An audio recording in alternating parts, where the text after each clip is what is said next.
One of the darkest realities about the 40K universe is how the majority of species in the Milky Way galaxy possess the potential to live incredibly long lives, but their environmental conditions prevent most species from living to their full potential.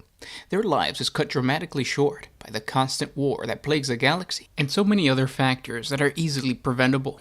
While some species cherish life more so than others, and there are special circumstances that have blessed certain individuals with unusually long lives, the majority are under constant assault from the savage universe that seems to actively try to exterminate them.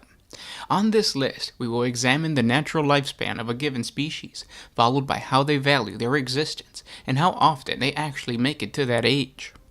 Let's start by looking at the two races that seem to value the quality of life and go out of their way to increase their population's longevity, the Eldar and the Tau Empire. When I mention the Eldar, I mostly mean the Exodites, the Craftworld, and the Harlequin faction. Their sinister cousins, the Drukhari and the Corsairs, seem to go out of their way to do stupidly dangerous things, like somersaulting over an enemy that has the potential to split them down the middle with a simple swing of an axe. The average lifespan of an Eldar is 1,000 years, and due to the species' psychic sensitivity, a gift genetically implanted to them by their creators, the Old Ones, the experiences of an Eldar are hundreds of times sharper than those of any other intelligent race. It is almost impossible for our puny, pathetic minds to grasp the depths of emotions and perceptions an Eldar can take in.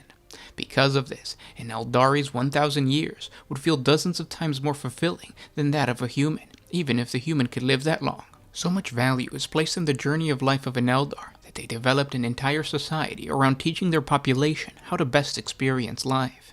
This is called the Eldari Path, and it creates a blueprint for each Eldar to follow to get the most out of as many possible experience while they're still on their long and glorious journey. How much the Eldar care about their lives is best illustrated by what happens after they die.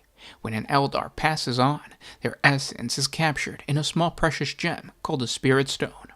The Spirit Stone not only protects the Eldar soul from Slaanesh, but it also allows them to live on psychically, and educate and counsel the generations that follow.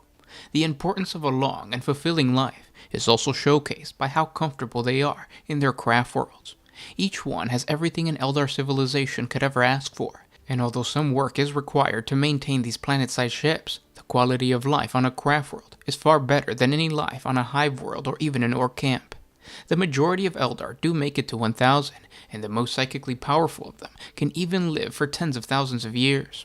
This long life is only risked when an Eldar decides to follow the path of the warrior, the seer, or the outcast, as these paths usually have their followers on the front lines of battle. But even then, the Eldar tactics are designed in a way that protects and values the life of each soldier. Quick skirmishes and avoiding missions with high casualties is a common practice for the Eldar. Even when we look at the life of a Drukhari, we can't help but realize that even though they live lives that are extremely dangerous, the Dark Eldar want to live as long as they can. But unlike the craft world, their desire for a long life comes from a place of greed, not hope. They will do everything in their power to prolong their existence, not the existence of the Drukhari around them. Although they share a similar lifespan of 1,000 years, at least in the natural sense, the Dark Eldar have figured out a way to prolong their lives by rejuvenating their bodies through the torture of other beings. Unfortunately, this longer life is only afforded to those who are sinister enough to outcompete those around them by causing as much death and pain as they can, meaning that each Drukhari is not only fighting those that they wish to torture and consume, but also fighting off the Dark Eldar that are attempting to usurp their power. This selfishness is why most Dark Eldar lives come to an abrupt end. Only a small minority of the race has managed to outlive their natural life expectancy. Now we can move on to the Tau Empire. This young alien species has one of the shortest natural lifespans of almost all of the major powers in the Milky Way galaxy. They have a measly 30 to 40 year long lifespan. However, the quality of their life is much better than the majority of other races. Although short-lived, the Tau Empire provides a social structure that gives to all of their people. Not only does each Tau have the basic level requirements met in abundance, but they live lives full of purpose. Tau are constantly being reminded that their work is not done in vain. Their exacting efforts allow the entire empire to prevail, and it gives them meaning to each citizen, regardless of what caste they belong to. Every member of the Tau caste system is unified in their selfless pursuit of a better tomorrow, a future that provides for every member of the empire, and one that is striving to better the lives of future generations. On top of their incredibly rare social structure, the Tau Empire has been experimenting with prolonging the life of their population. They have done this with a few significant figures in the Empire, by laying them to rest in stasis capsules that preserve the Tau until they are required once again.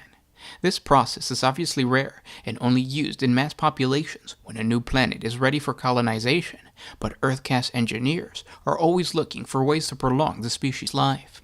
The only caste that doesn't always make it to their 30th birthday is the Fire caste, for the obvious reason that they are the frontline warriors of the Tau Empire. But even when they die with the knowledge that they serve the valiant purpose of the greater good. The Tau Empire also makes use of two major auxiliary forces that live much longer than a regular Tau. The Kroot can live over 100 years, but their tough mercenary work usually cuts it short, while the Vespids outlive the Tau, but are shorter lived than the Kroot. Their roles as specialized assault infantry also have altered the data collected by the Tau Empire. Now let's move on to a species that absolutely has no value for their own life, the Orks.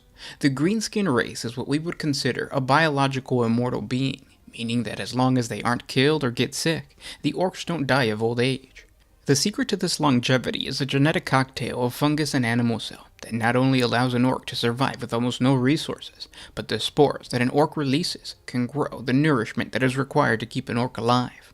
If we were to take an Ork and place him on a secluded asteroid, in a couple of weeks, the Ork would release enough spores to have Gretchens to tend to his every will, and squigs to eat. Imperial savants even theorize that if an Ork is isolated and all the spores it releases are destroyed before they can grow, the stress caused by the starvation will eventually cause the Ork body to revert back to a spore-like state, much like the ancient Terran jellyfish.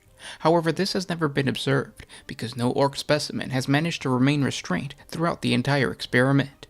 The Ork's inherent aggression and desire to fight, unfortunately, is the reason no Ork has ever lived as long as they can. The brutal Ork culture itself has proven to be a population control for these savage and warlike aliens. Perhaps this was an intentional design in the Ork biology, left there by the Old Ones as a way to protect the galaxy from an overwhelming Ork infestation. Then we get to a species that neither has a long lifespan nor values the life that it does have, the human race. The average Imperial citizen has a shorter lifespan than we do, and this is due to a variety of reasons, but can be summed up as terrible living conditions on almost every Imperial world.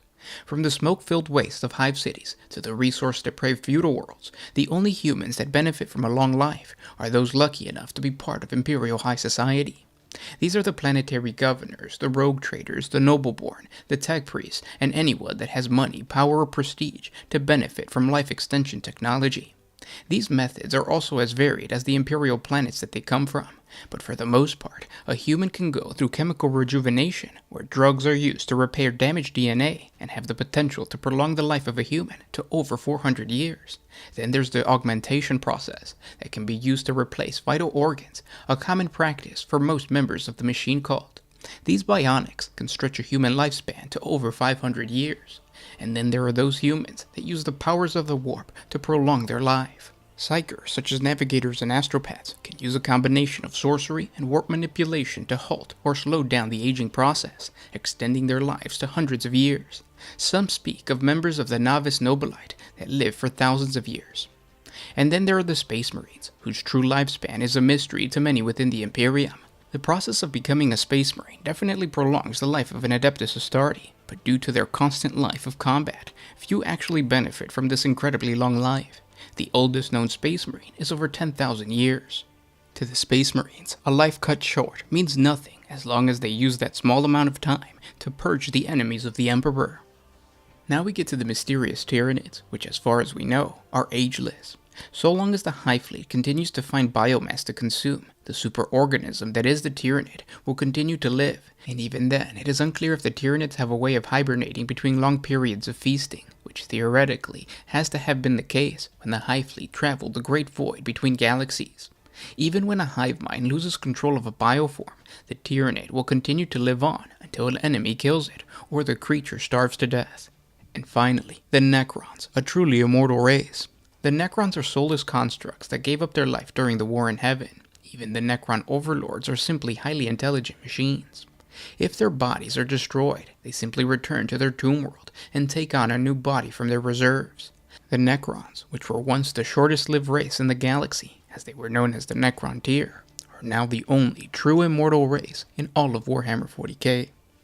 Now, the lifespan of each race is covered in a broad sense. There are individual characters within each race that have achieved some form of immortality. For example, humanity has perpetuals. Perpetuals like the Emperor and Vulcan can live forever.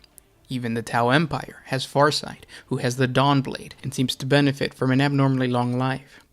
Thank you guys so much for listening, and I'll talk to you tomorrow. This is Gershwan with One Mind Syndicate signing out. Always